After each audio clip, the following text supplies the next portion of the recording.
I say I want God's will for my life, but it's like what I live like is that I actually want my will and God's stamp of approval. So getting ahead of God, and every time I've gone ahead of him, how has that worked out, right? There is an element of, yes, we action our faith and we do the work, but it's like, are we really trusting God? Imagine a list of all of the things that would write you off. And I just wanted to put a giant stamp on it that said, but God. Ooh.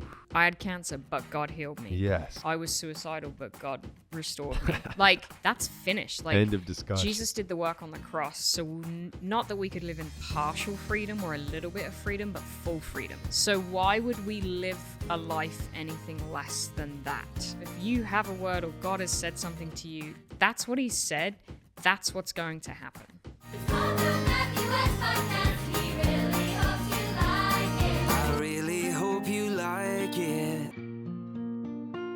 What's up, my friends? Welcome to another episode of the Matthew West Podcast. I'm your host, Matthew West, and as always, I really hope you like it. Boy, that theme song never gets old, does it? Hopefully it doesn't. Anyways, man, thanks for joining me today, whether you're watching on our official YouTube page or listening, wherever you listen. Thank you so much. Be sure to subscribe to the podcast. Be sure to leave a comment. Let us know what you're loving about the show, and just hear from me a heartfelt thank you for joining me on this journey. I'm at the Storyhouse in Nashville, Tennessee. This is where I write all my songs, record all my albums, write my books, and it's also where we record the podcast. And I'm excited for today's guest. Today's guest is actually a dear friend of mine, an incredibly world-class, gifted photographer, one of the top in that field. And I've had the honor of working with her. If you've enjoyed any of my album covers, chances are she's been the photographer behind the camera making that happen. She has a powerful testimony and an incredible book called But God that beautifully tells the redemptive stories, God's redemptive stories of people's lives, combined with her incredible photography. We're going to talk about all that, and I think you're going to get so much out of this story. And just as you listen to this conversation, I know God's going to speak to you, and as a reminder that, boy, he has uniquely gifted and equipped each and every one of us, and he has a plan and a story that he's writing that only he can write with our lives. So let's go to the Storyhouse with my friend, photographer, Hannah Corwin. I am so excited to have you here today, Hannah Burton. Me. I want to start by asking, I'm detecting an accent. Is that Chicago? I'm usually good with dialect. I usually get Alabama. Oh, Alabama. Is the one. Yesterday someone was like, you sound like you're from Louisiana. No, I'm not from America. I'm from London, England. Born and raised? Yes. Born and now a resident of Nashville, Tennessee. Yeah. For how many years, though? 8 years. Only 8 years? I know. It's flown by. October will be 8 years, yeah. Okay. Yeah. One of the finest photographers in the land has descended upon this. This is called the Storyhouse, by the way. Oh, and I love that. You and I have worked a lot together, but we've never worked here. And for those who aren't familiar with your name, I'm just going to, set you up and let everybody know that today we're getting to talk with one of the finest photographers that I've ever worked with. Incredibly gifted, talented. And today you're coming out from behind the camera, yes, to hang out with me and share your story and how you got to where you are. You've got an incredible book that showcases not only your photography, but your faith and your desire to impact culture through your gift in the arts. And I also learned that you are punctual. You show up. Yes. What did you say, that if you're not early, you're late? Yeah, I think it's the British in me, and my dad is that. He's a retired police officer, so he's that regimented routine guy. Really? And I think I've just got it from him. So it's we would fly, we would always be there 3 hours early. He's that guy. To the airport. Yeah. And it's you just don't know. And it's when you don't know where you're going, I'm always well, I just want to be on time. And yeah.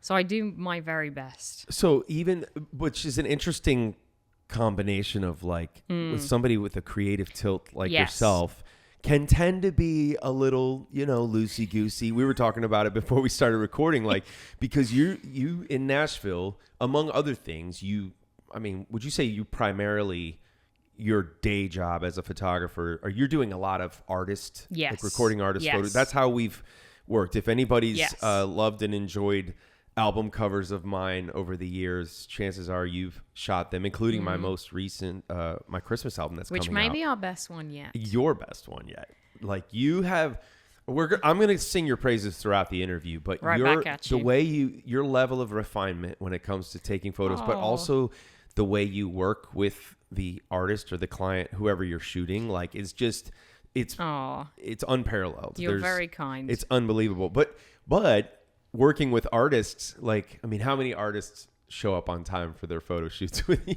I mean, artists tend to kind of march to the beat of their own drum, right? Yeah. Time is a suggestion. I on a will schedule. say, like, having management there helps. Yes. So, like, that's their job. And most of them, I think I would say maybe there's like 2. That will show up late. Well, that's not as many as I thought. It's rare. Yeah. Because again, like, I like to get there really early. I like to test everything, run it through, make sure the environment's great and it feels comfortable. So there's a lot of that I care maybe too much about. Right. But because it's really important and it's weighty. It's like a very vulnerable thing for people to come in and sit and be themselves. That is quite scary. Mm-hmm. And it doesn't matter how long you've been doing it. It probably gets easier, but it's still, for me, like, no, I want people to come in and feel seen and comfortable and known, and not just like, hey, nice to meet you. Here's a camera in your face. Yeah. We've just met. Yeah. Well, and speaking of, because I would think a lot of times, at least I'm just speaking for myself, like the photo shoot part of all the parts of the process in my music career, the photo shoot might be the one that I look forward to the least, because of just like, it's where all of your insecurities can come out. Mm-hmm. And so like, if you're working with a photographer that makes you feel comfortable, like you have a way of flipping that upside down to where it's like, I actually look forward to a photo shoot with Hannah because you take such great care right when I walk in. Like there's a level of comfortability, and I'm like, you just have a way of making somebody who's not comfortable. And I would imagine you're probably working with clients a lot of the time where maybe it's an artist's first photo shoot and they're all in their head about how do I act natural? That has happened. You have a way of getting them to. Is comfort like one of the key ingredients to getting somebody to photograph well? There's 2 things I've always tried to do. One is ask the Holy Spirit how he sees them. So it'll be like, how do you want to capture this person today? What do you want to see? What do you want to show? What do you want me to say? So a lot of it is like, I'm guided by the Holy Spirit. The second thing is making myself a bit of a goof. So it's like being silly and fun and making it fun. I get compared to going to the dentist, which I find a little offensive given being my a photographer. Recent events. Yes, I'm like, it's not that bad. So I've always tried to kind of put myself in that situation of like, you're going to feel uncomfortable for a second. So I'm just going to make this really fun. If you've hired the right people and we have the right lighting and we have the right team and we have the right creative, it should not be stressful. People should walk in with a peace and an ease. And I know, like, okay, the Holy Spirit's telling me this, then I'm following that. And there's been really beautiful moments that I've had on set with people for that reason. So it shouldn't feel stressful. Yeah. And, like, it's always been things that God has highlighted about the person that then I'll say it. And they're like, oh, it's my least favorite thing about myself. And I'm like, yeah, that's why he's telling me to tell you. Wow. Because it's actually, and if you look at my work, there's a lot of continuity in the eyes. Really? So I've only noticed this recently, that if you look at a lot of my photographs, there's something in the eyes that you can see. And I just believe it's like Jesus just wants to be seen. Wow. And you can see the through kindness. The eyes. Yeah. Like you can just see the kindness of people in their eyes, and you can see Jesus. Guys, Christmas is right around the corner, and we are having an incredibly special event in Franklin, Tennessee this Christmas, December 4th through the 7th of 2026.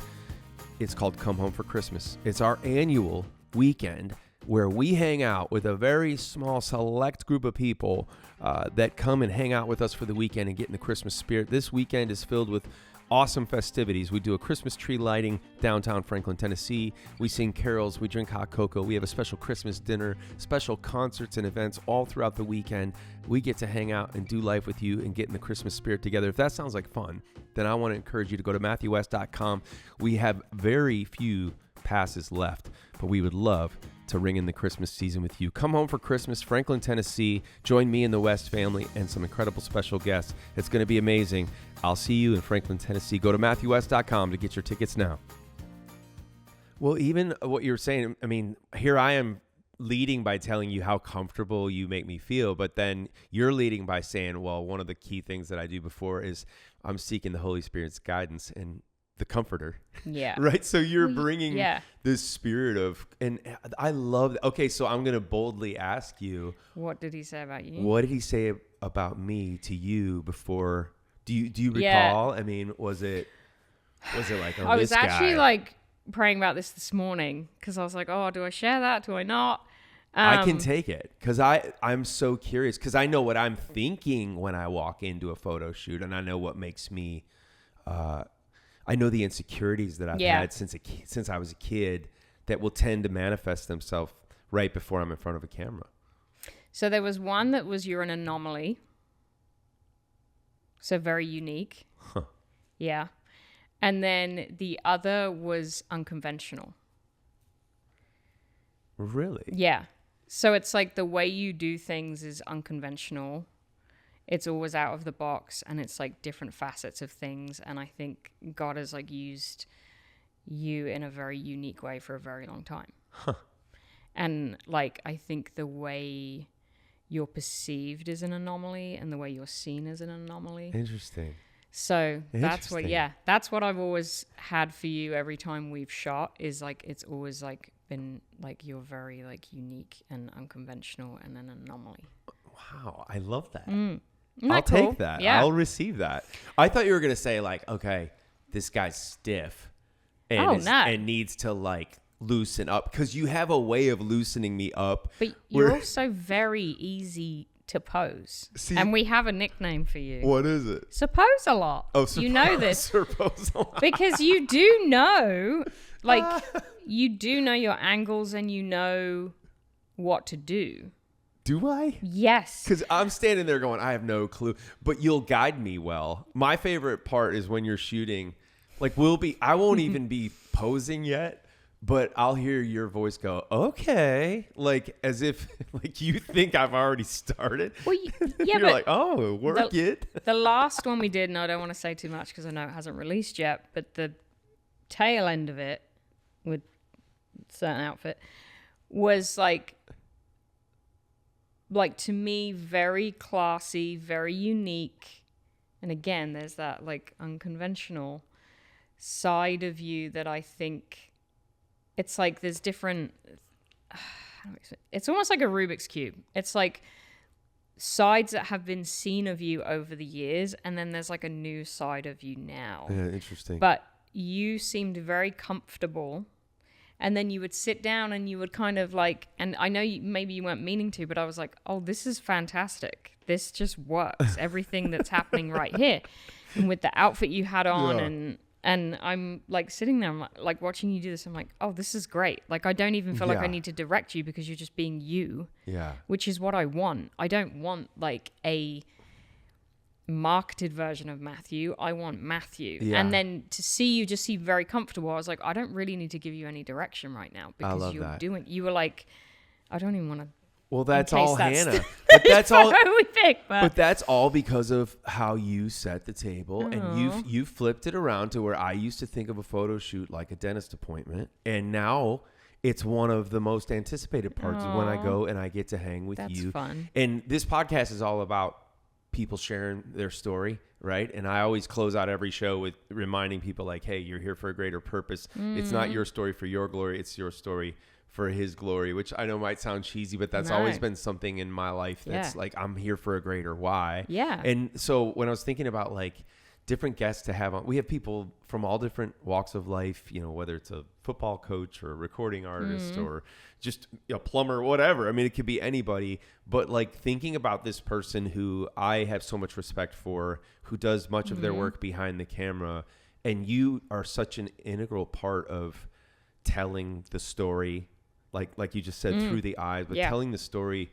helping the artists tell their story to the world. Yeah. It's like, but I know you have a powerful testimony behind what drives the art that you create. Yeah. So I was so excited to have you. I'm curious though, like for you to have, I want to go back to, you said you grew up, your father was a police officer and it's a very regimented type of like, you know, he's on time. He's, you know, that type of environment, you wouldn't jump to think, well, that's going to foster a creative. But I love that that's the uniqueness of God's design. So I'm curious, growing up in that home, was there other creative components that turned a light on for you, or how did you discover your love for the arts and photography? That's a really great question, because none of my family is creative. Wow. Like my siblings are now, but at the time, like growing up, my parents are divorced. Okay. So I would bounce between two homes every 6 weeks. They actually separated due to my dad becoming a Christian. Really? So it was a very religious environment. So I knew when I would visit my dad, there was structure, routine, and rhythm. And then when I was at home with my mum, it was kind of like I can do whatever I want and very independent. Interesting. From a young age. And then both very busy doing their jobs, and mum worked in a hospital. So it was very like admin, organized, you know, out. And I was going to school, very independent, doing my own thing, and just was not good at paying attention. So I was like your typical rebellious teenager, angry at the world, like angry at my parents. You got divorced and ruined my life kind of thing. So it wasn't until I was like in my early 20s that I met Jesus. But even growing up, there was no creative around me. That I had maybe one art teacher that I was like, oh, this is fun. And like he makes art fun and that's cool. And I definitely knew there was like a creative leaning when I was in school. But it wasn't until like I was like 16 where I was like, I want to be an interior designer. That's what I want to do. Okay. And then I went to college to study that and realized it's all like maths and scaling and nothing fun. Okay. I thought it'd be like we're picking wallpapers and colors and fabrics and all this fun stuff. It's not. There was more structure, or it's more like, because you're designing, it's like more architectural based as well as that stuff. And that didn't light you up? No. But at the time, I was working part-time as a receptionist in a photo studio.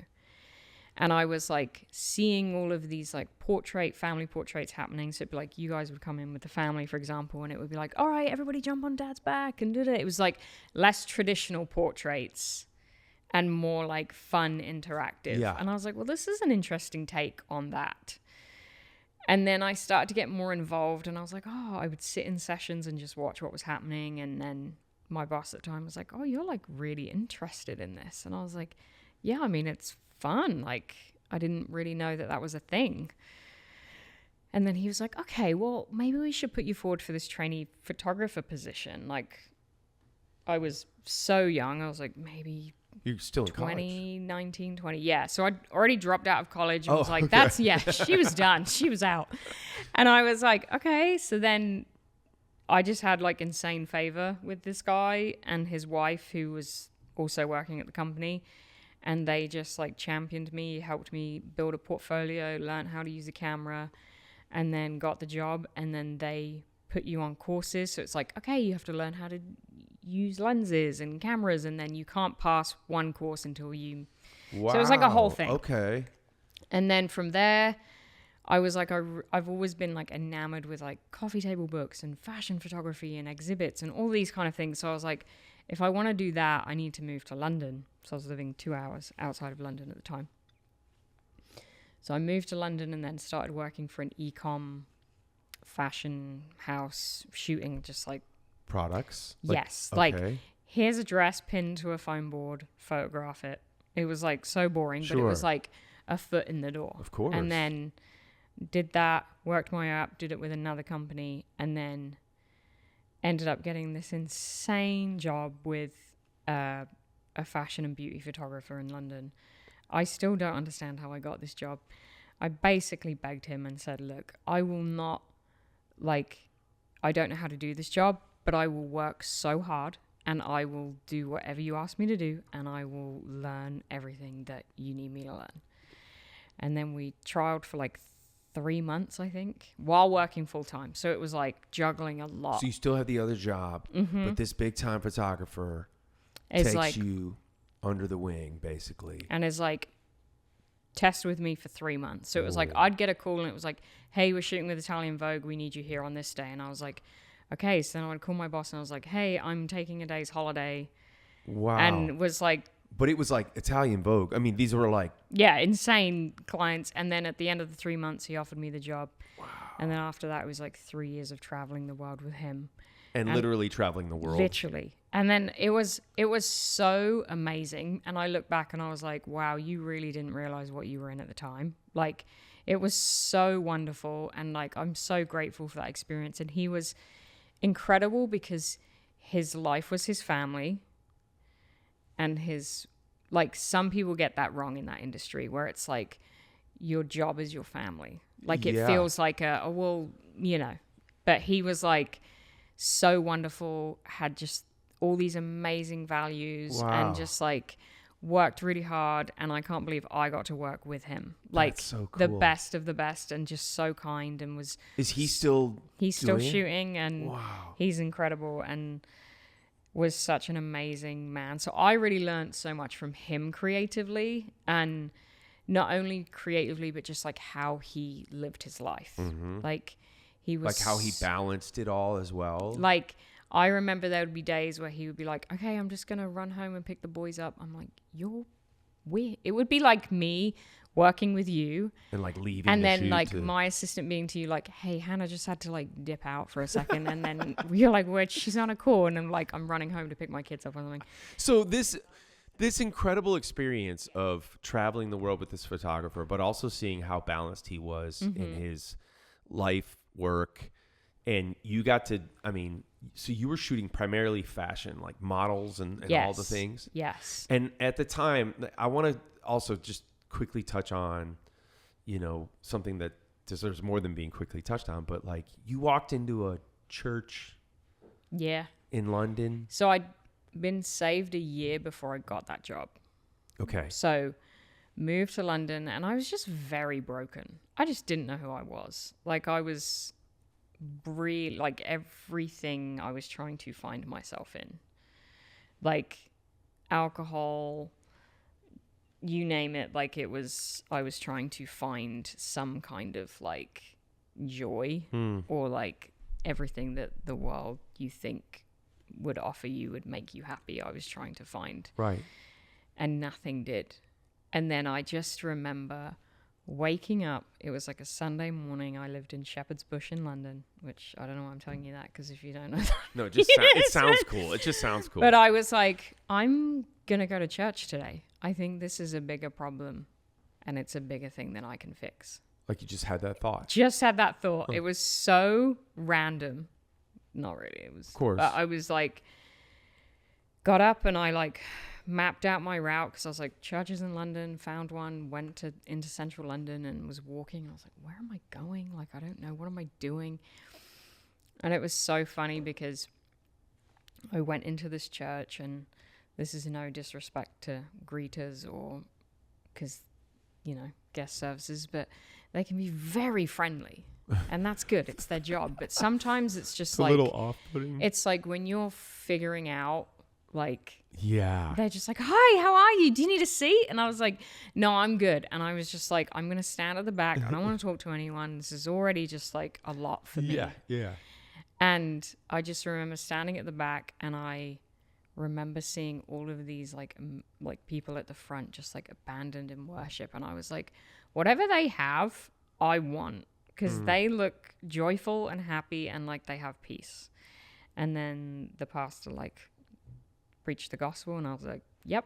Wow. And then I like dodged my way out again because I was like, I don't want anyone. Because, you know, then you put your hand up and everyone's like, fill out this card. And I was like, you weren't in for any of that. No, I was like, and my journey has always just been like a very gradual like walk with. It's not this radical, I had this encounter and it was like a night and day thing. It was like, okay, I'm going to just go to church and feel this out and, you know, just learn and not like, and there's nothing wrong with either, no, I but know, I just was like, I'm going to figure this out. And I just got to know Jesus and it's been really fun. Hey, did you know that I'm going to be on tour coming up very soon? The Don't Stop Praying tour is on sale now. Hitting the road this fall, a select amount of cities, MatthewWest.com, all your city and ticket information. We've got some special VIP tickets as well where we can hang out in person. Don't miss your chance to join me on the Don't Stop Praying tour this fall. Go to MatthewWest.com to get your tickets today. I think like the image that I just had as you were talking about that is like there's the old hymn that's like, and he walks with me and he talks with me and he tells me. Mm-hmm. But I was thinking of like, isn't it beautiful that like, I don't think Jesus dictates the pace in our lives. Like, and it's like, so that gradual pace, like Jesus shows his patience in the way that he walks with us at the pace. And that gradual, if it's gradual, it's gradual. Not everybody like has that story of like, and then I was a minister the next day or whatever. You know what I mean? And it's like we're all wired so uniquely and God's made us that way. Yes. So it's not a one size fits all. That's right. So I love that because it really just shows his creativity too. And like my story and your story is probably so different, but it's so beautiful in its own unique way. And So how did you go from that process of like, okay, this is taking place in your life spiritually. You feel like you went from kind of, like you said, like growing up a little bit mad at the world, mad at mom and dad. There was a faith component there that could have easily like turned you away from Christianity even, right? Because you saw, it sounded like you saw like this faith gets introduced and then my your stability parents shuts down. But then the Lord reaches you in the unique way that he reaches you. You walk into that church. You're at the same time really finding yourself creatively at that point, right? And this was this after you had already gotten that job or was it before? So it was, let's see, I got saved in 2011, got that job the following January. And then after that, so it was like 6 months after I got saved, I got that job. You got that job. You're traveling around the world. You're in the fashion world. Was like, you're soaking it all up. Was there, even while you were in that job, were you going, I'm going to take this and I'm going to launch my own thing eventually? Or like when did those plans start to, or dreams come up? Or were you like, I love being in the fashion world. I think I'll stay in the fashion world. Or like, that was like progress.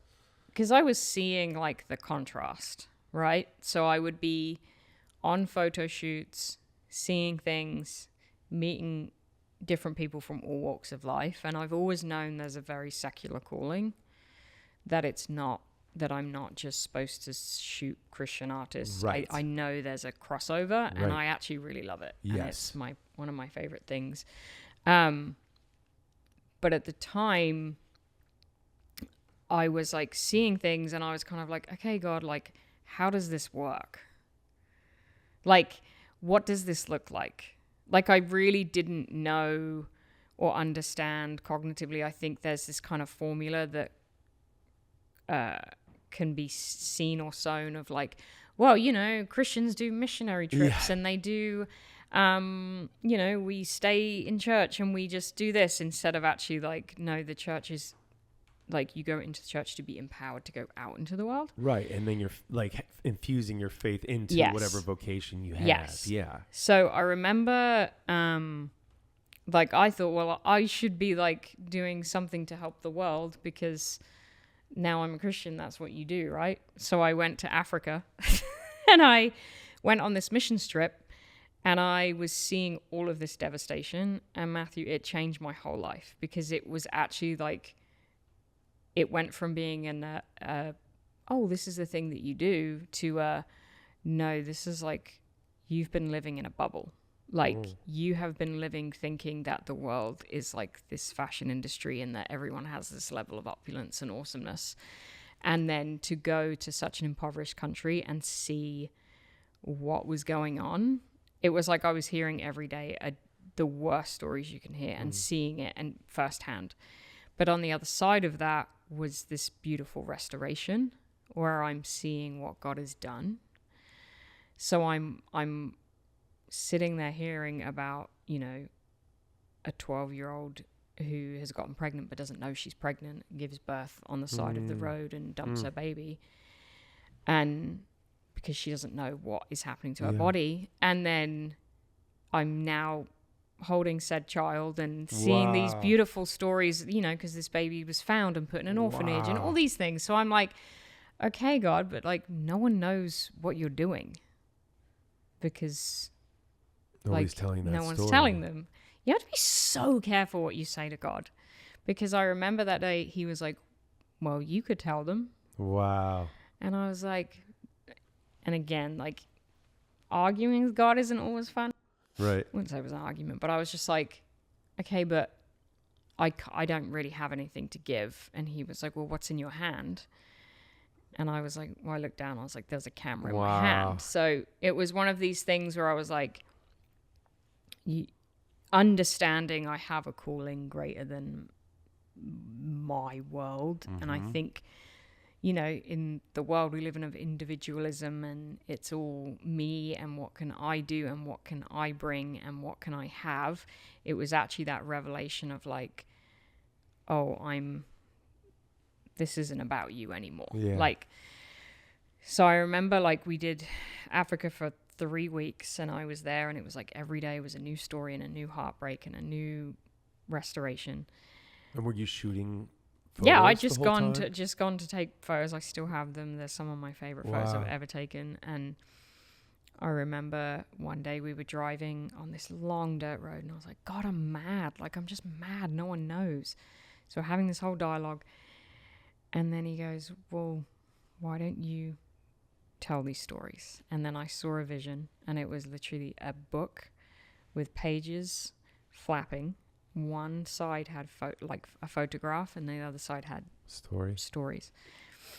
And he said, from the faceless to the famous, from the rich to the poor, no one's exempt from my love. These are my stories of hope. Go tell them.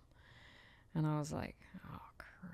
That's awesome. It was like because at the time I just had no self-worth. I had no self-belief. So I was like, I don't even think I couldn't even see that for me or my life. Like you thought I need to be a bigger name photographer at the time? Or just like anything that the skill set, I mean, this was 2012. Right. So 13 years ago, where I'm just like, there's no way. And then God's just so kind, because he knew that there was a season of sanctification. He knew that he had to walk me through a lot of hurt and a lot of pain that needed to be in your own story. Yep, that just needed to be worked through. And then it was in 2022 where he was like, woke me up in the night and was like, hey, it's time. And I was like, yep. So we're talking 10 years after the idea was born. What do you think needed to take place in that period? Like, I know you mentioned like personal healing and things that were taking place in your life, but like, do you think it was for I'm so excited.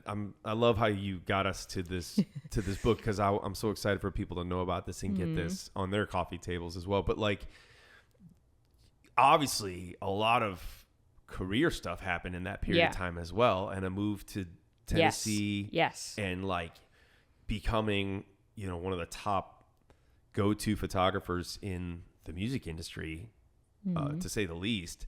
But like you said, like you're shooting Christian artists and mainstream artists and then all other sorts of things. You've done a ton of stuff in that period of time.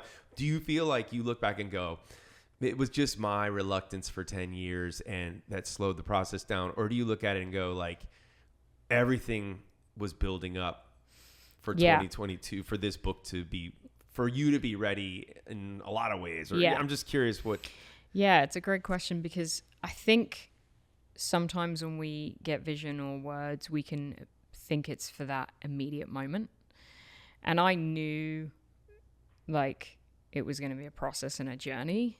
And I knew that if I put it out then, like I actually wouldn't be obedient. Wow. Like, and I knew I had to wait. Yeah. And I think when you run ahead of God, it's actually about your plan, not his plan. Man.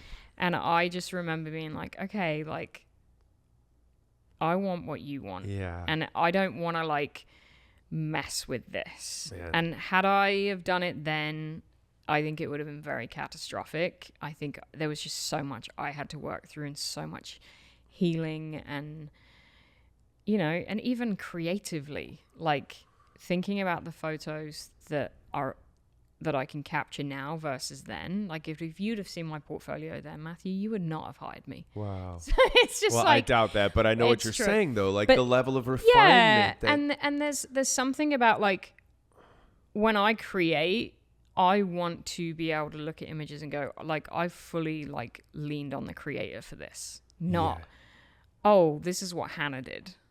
Like doing things in my flesh, it's just not fun. And then we want to create with the creator. No, sorry, we want to create but not involve the creator who created us. That doesn't make sense in my brain. So for me, it's like I've had to learn that journey too of like, okay, God, how do we do this together? That's so good. Yeah. How do we create images that reflect you and your glory and like the people that you've made? Yeah. Hence the praying before your photo shoots and things. And it's like there was a part of me that was just like I had to learn a lot. And I just had to build my confidence too and actually really know who I was. Yeah. And at the time I didn't. So I think if I'd have jumped into something like this, it would have been a hot mess. I think there's so much wisdom in that, like when for you to be able to look back, and that's such an encouragement for other people too, to go like, you know, I think it makes me think of just how many times in my life, Hannah, I think one of my biggest struggles, because I'm like this like high achiever kind of person, is like a lot of times it's like I say I want God's will for my life, but it's like what I live like is that I actually want my will and God's stamp of approval, right? And so getting ahead of God, and every time I've gone ahead of him, how has that worked out, right? It's like even if it's a success, it feels empty because it was like, was that really, it was my timing, it was my plan, it was like, oh, well, that's just how God wired me. But what does it really look like to like allow him to give you a dream, but then, I mean, you think about the story of Joseph in the Bible. Yeah. Like from the time that he had that dream and then all that he went through before he was standing before his brothers and says, you intended harm me, but God intended it for good. Like to see a dream actually come to fruition in a now world, in a now mentality with instant gratification, like that can infect our spiritual journeys in a serious way and rob us of the blessing of how long it does take for a true harvest to happen from a dream to fruition. So that speaks to me personally. I think that speaks to a whole lot of other people who are wondering, why isn't this, I've got this idea. It must be something that has to happen right now. It's like, no, let God do the work in your life before you go step in and do the hard work on that project. And it's funny as well, because some of the things you said, that's so interesting, because even with Joseph, it's like God had told him, and like very early on. And even I was reading like with Daniel the other day too, where I'm like, Daniel knew who he was. Like, and he knew where he was going. He didn't need to be hustling in rooms being like, hey, by the way, like I'm this like really prophetic guy and I'm like very prayerful. And if you need me, I'm here. Here's my card. Like he was actually like, people sought him out. Yeah. And I think there's something to be said about that in the time we're in, where it's like, are we going to stand on what God said he's going to do? Or are we just going to like make it happen? Wow. And that's where I go, like, God said he was going to do that and made it very clear. So my job was just to rest and work on me. Wow. Like, it wasn't like I was going to like, well, I'm just going to like find a publisher and do this and then like have these conversations and then I'll just, You know, it was Yeah. like, it was 10 years. It was a long time. But I was like, this is God's plan. And I don't want to mess with it. Because anytime I've read stories in the Bible of people running ahead, doesn't work out well. It's such so a great I just reminder. try and, yeah. It's like the you know, I don't know how many times even like I'm a pusher, you know, I'm trying to get people to speed up, and you know, it's such a great reminder of like trusting in the Lord's timing. And I've hit some walls even recently on different things where I'm like, you know what? I've pushed as far as I can, you know, like I'm learning. I feel like even now I'm still learning to like take a breath and go, okay, Lord, if this is your will, then you're going to do what only you can do. Because I've pushed this as close to the finish line as I can, but I can't make this person move faster. I can't do this or this. And it's like, and I feel like, I don't know how many times I've pictured God saying, which is, you know, at the risk of sounding irreverent, I just can't imagine. I feel like he looks at me and he's like, no, duh. Like, you know what I mean? Like, or whatever the more reverent version of that would be, like, my child, when are you going to learn that, like, there, you know, what only God can do? Like, let God do what only he can do. So I love that reminder today from you. And there's something so beautiful about the partnership, like, of our faith. It's like the faith without works is dead, right? So it's like, as Rich Mullins said, it's like a screen door on a submarine. It's about as useless as a screen door on a submarine. That's amazing. Isn't that good? That's so good. But it's true. And it's like, there is an element of, yes, we action our faith and we do the work. But it's like, are we really trusting God? We action our faith and we do the work, but are we really trusting God? Like, are we actually going to, like, allow him to be God in this situation? Or are we going to try and play God? Right. Because, again, like, it's like we're seeing stuff in society now where it's like people trying to play God. I was like, this ain't going to work well for you. Jeez. But you can try, have fun, but So with this book, Hannah, you can honestly look at this book now, which for those who are watching on our YouTube page, you get to see this beautiful book. For those who are listening, you get to go buy this beautiful book and look at it and hold it in your hands. This is unbelievable. But you're able to look at this book and go, I actioned my faith. I did the work. Yeah. But ultimately trusted in the Lord's timing. And it was for such a time as this. Yeah. Yeah. So let's talk about it. So it's called But God. Yeah. And as I flip through the pages, this is the vision you had 10 years prior. Literally. So that's the quote. This is the quote you felt like the Lord spoke to you from this is while you were in Africa. Yeah. From the faceless to the famous, from the rich to the poor, no one is exempt from my love. We could literally stop the podcast right there and that would preach 1,000 sermons today. These are my stories of hope. Now go tell them. Yeah. That was the charge that you felt 10 years ago in Africa, witnessing these stories. And then that's exactly what you've done. And these are, first of all, I'm not surprised. The photos are as beautiful as I would expect. But then the stories unfold one by one. And it literally is from the rich to the poor. Is there one story you would point out that, as I'm holding this book in my hands, is there one where you're like, oh man, if I could tell you about one, Matthew, it would be this. It's honestly so hard because they're so incredible. They're all so unique. These pictures are so awesome. Thank you. It's so. It's honestly really hard for me to pick just one. Is it? Okay.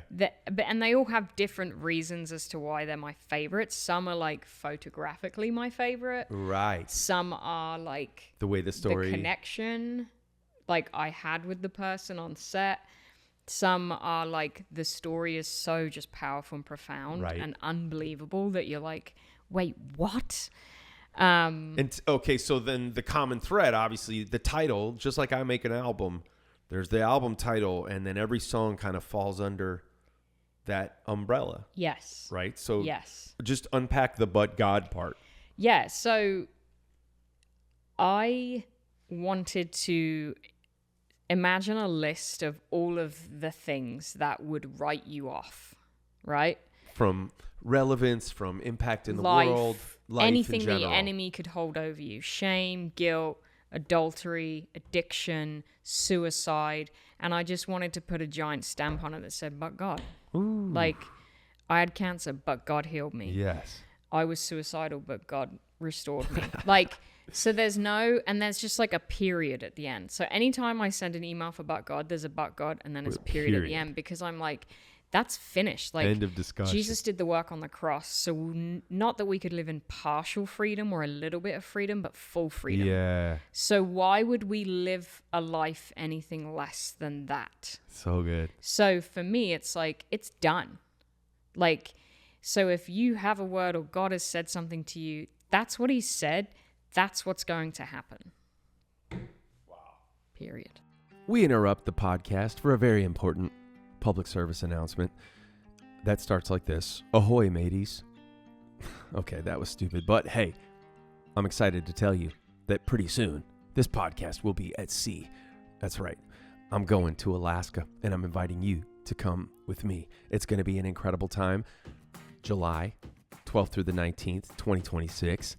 We're going to Alaska together, and cabins have sold incredibly fast. There are only a limited number left, but I want to encourage you to go ahead and check out MatthewWest.com. Again, the cruise is already 50% sold out. It's called Storyhouse at Sea, an Alaskan cruise. Join Matthew West, me, and my entire family, and some special guests. You don't want to miss it. If you've always wanted to go to Alaska and never had the chance, if you've always wanted to go on a cruise and never had the chance, this is your chance to plan ahead. July 12th through the 19th, 2026. Cabins and tickets are available now at MatthewWest.com. When people go and read this book and experience this book, because you're looking through this book, you're putting a face with the name, you're seeing the eyes of these people, as you said, and you're reading that story and these but God stories. Tell me like what it's like to have people share with you how this book has impacted their lives. It's funny because I've had to kind of disassociate, because I never want this book to be brought to me as my thing. Sure. I know this sounds probably getting a little deep, but it's actually not my book. God has just said do it, and I've done it. So I think there's part of us where we have to be very careful that we're not taking this on of like, oh, because that's where like that little grandiosity you can creep in and like, so I'm always very careful where I'm just like, so there's that element, not to like over spiritualize it, but it can be very easy for that to creep in and that to be like, oh, thanks, you know? Oh, yeah. And that's real. And so there's that. I deal with that. That's an everyday thing. But it's very hard. Yeah. And it's something that I've had to be like, okay, God, this is your book, so you get this message. This is what we're going to read out together. That's good. So whenever I've had DMs, it's always really sweet, kind people. Whenever we've been met with any negativity, which has only ever been twice, I've always responded with love, and I've always actually just taken it on very constructively. Mm-hmm. Is this something that should inform? Yeah, you know, there was once where it was like someone had fed back about the size of the book, and I was like, thank you so much.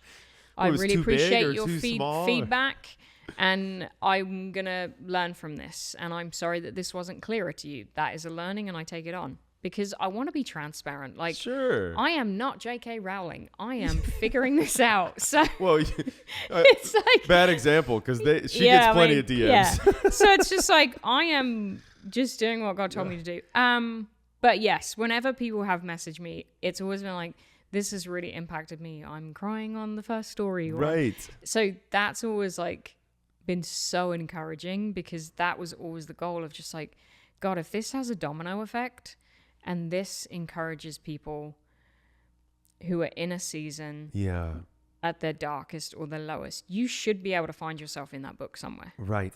That's the goal. But also like the other goal was that it sits on tables of people who don't know Jesus. Like I want it to be a bridge where it's actually like, okay, I'm intrigued. I'm picking it up. I'm reading it. You read one paragraph.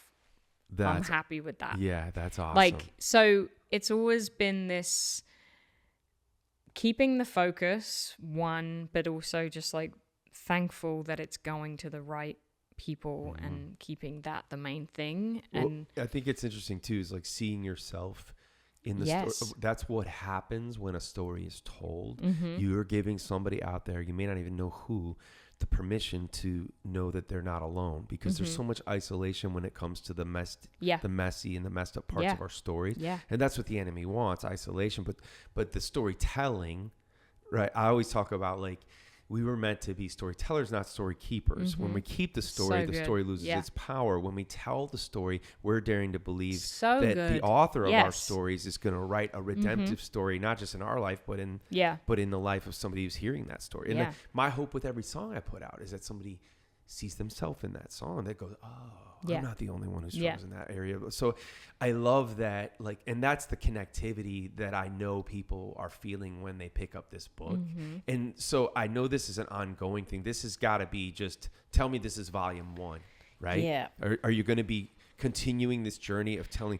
I know this is a good reason for those who are listening, one of my favorites, to go to YouTube and look at this and just get an idea of the beauty of these pictures. I'm going to choose some of our podcast listeners. I'm going to send them a copy, but everybody else needs to just go pick up a copy of this. It's do you mostly sell it on Amazon? No, we just sell it on our website. Only on your website? Yeah.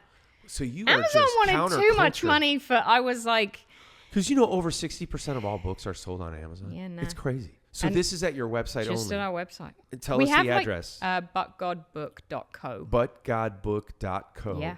So that's the only place you can go get the book. We have a few stores in Nashville and like at the Museum of Bible and other places. But if you're ordering online, you're going to butgodbook.co, which we're going to put in the liner notes of the podcast as well, and on every social media post, so that people know and have direct access to the link. But this is just, it's unbelievable. Do you feel like the Lord's given you inspiration to continue this journey, or where does this go from here? I think we've shifted. What I want to do now is I want to tell stories on Instagram. So I want to do the portraits on Instagram, build up, and then make volume 2, cool. 3, 4. Then I want to do exhibits. So I want to take this around the country. I want to go. How cool would that be? Because then again, it's crossing that divide and that bridge of like Christian and secular. This isn't supposed to stay in the church or with Christians. I want it in hands of people who don't know Jesus. And I just want it to sit on people's coffee tables, and I want people to read the stories, because there's something about, kind of going back to what I was saying when I walked into that church and I was like, oh, I don't want to be hugged and I don't want to. This is kind of that for me. It's like, you can find this in someone's house and just sit and pick it up and read it, and it be, oh, okay, that's a little seed that might be sown in my mind there. Yeah. And then I think it's just a beautiful example of how God speaks through the arts, how he speaks through storytelling, and how he can uniquely use the giftings that he's given you. Like, he knows what he's equipping you to do, and it may not happen overnight. Like, I love so many parts of your story today. There's so many beautiful takeaways, like the obedience to, like, trust that there's God's timing in an idea is best, and not to get ahead of God. And then even backing up and just how you shared about your childhood and your upbringing. And it's like, even growing up in a regimented, like, creative, void of necessarily a creative environment, like, God still, like, put little you in that house and was birthing this idea and creativity and this eye through the camera, this understanding, and then equipping you along the way in an unorthodox way, right? Not the typical path. So just so many encouragements for everybody out there to know that, like, God has uniquely gifted you and equipped you, and he will continue to equip you and show you that path. And it's not going to look like everybody else's, but if you stay faithful and obedient, that he's going to do a beautiful thing through your story. And it doesn't mean, like you said, that's the other takeaway, is just that it doesn't mean this, like, okay, I've now become a Christian, that means God's going to pull me out of whatever job I'm in and send me here. And sometimes that's the case, right? But for you to, like, find this beautiful, like, weaving together of, like, okay, I've found my lane, I found my place in the arts and through photography and storytelling, and I'm a Christian, and now I bring my faith into every photo shoot and every book I do. It's just, it's such an awesome example that you're setting for believers. I want to close with the scripture that you've included towards the end of the book, but obviously Ephesians 2 verses 4-6. But God, being rich in mercy, because of the great love with which he loved us, even when we were dead in our trespasses, made us alive together with Christ. By grace you have been saved, and raised us up with him, and seated us with him in the heavenly places in Christ Jesus. Would you close by just saying maybe an encouragement to somebody today who has not seen their but God yet? Oof. Right? Because there's obviously that but God is so definitive, and there's that redemptive work that he's done. And I know these stories come in all shapes and sizes in the book. And that's a good representation of all of our stories. We're all at different places. I've heard somebody say that you're right in this moment, you're either coming out of a storm, right in the middle of one, or about to walk into one. And that's such a depressing thought, but God. Yeah. So maybe just an encouragement through all the stories you've experienced and the people's faces and eyes that you've seen. What can you say to somebody? Oh, wow. That's a loaded one, Matthew. Sorry. I think God is going to use everything, good and bad. And I actually think he uses, like, we live in a fallen world, right? So it's not like God is making these things happen. It's like we live in this fallen world where sickness is here and there's things that are happening, and you look around and the world can feel just so heavy and dark. But I actually think that's where we can choose to draw closer to God and actually build such a beautiful intimacy on a new level. So if you are walking through something hard or heavy, it's actually like going deeper, like to the depths like you've not been before, and actually just like taking him at his word and what he's going to do in those seasons of hiddenness and the unknown and the unfathomable. God is going to do something really beautiful, and I really believe that if he said it will happen. Well said. That's I'm very simple in that way. I'm just like, if God has said that he's going to do this, then that's what I'm going to stand on. Like, there's no other option for me. So I'm just partnering with that. And you've seen the evidence of it in your own life. Yeah. You know, and this book is just more evidence of it. Yeah. You know, and when you see him come through like that, it strengthens your, of course, we're prone to forget, prone to wander, prone to doubt, but like the evidence behind us, it's like there's an old gospel song that says, he didn't leave us. He didn't bring us this far to leave us. He didn't build his home in us to move away.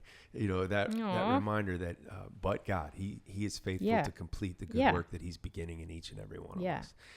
Yeah. I'm blessed to call you friend. I look forward to all of our photo shoots, even though every time I walk in, I'm like, boy, I should have hit the treadmill a couple more times. But you have... That's not true. You've gotten buffed up. You've buffed up. I noticed that on the last one. I just want you to be encouraged. Like, you are so gifted at what you do. And you're such an inspiration for the way that you are helping people experience the power of story, and most importantly, the power of God's redemptive work in our stories. And you're living out God's redemptive work in your story, and it's just a beautiful thing, telling stories the way that you're doing. And I'm excited to see what comes next, because I know this book is just the beginning. Hannah, thank you for joining me. We're going to post a link for where you can get your own copy. I'm going to have my team, we're going to purchase a handful of these, and we're going to send them out to some of our faithful listeners as a gift. And I'm so thankful for your gift, and thank you for being on the show today. Thankful for you. You're Thank amazing. you so much. Thank you. That's our show for today. I loved that conversation. I hope you did too. I want to encourage you, go pick up this coffee table book. It's called But God. We're going to post the address, the web address, the exclusive place where you can pick up your copy of the book. It's going to bless you. Put it on your coffee table. Use it as an opportunity to share your faith with somebody else about what God's doing in your life. And remember, God is writing the story of your life. That's why I end every show the way I'm about to just now.